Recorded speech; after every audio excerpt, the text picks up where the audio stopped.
A box contains 5 black and Y white balls. 2 balls are picked at random without replacement. The probability of removing 2 black balls is 5/33.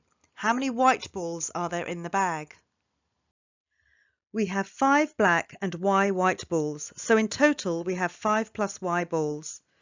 On the first pick, we have 5 black balls and a total of 5 plus Y balls, so the probability of picking a black ball is 5/5 plus Y. Instead, if we pick a white ball first, the probability is Y/5 plus Y. As the ball picked first time was not replaced, we now have a total of 4 plus Y balls to pick from. If we picked a black ball the first time, we now have 1 less black ball, which is 4 black balls. Picking a black ball the first time means the number of white balls hasn't changed, so we still have Y white balls. If we picked a white ball the first time, we still have 5 black balls to pick from. And if we picked a white ball the first time, as it was not replaced, we have 1 less white ball, which is Y minus 1.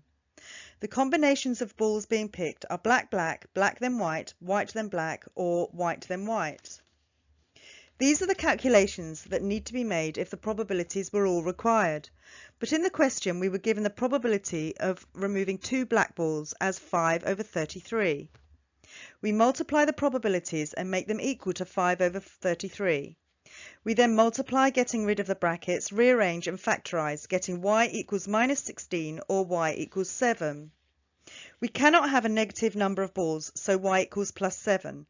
Therefore, we have 7 white balls, and actually the total is 12 balls.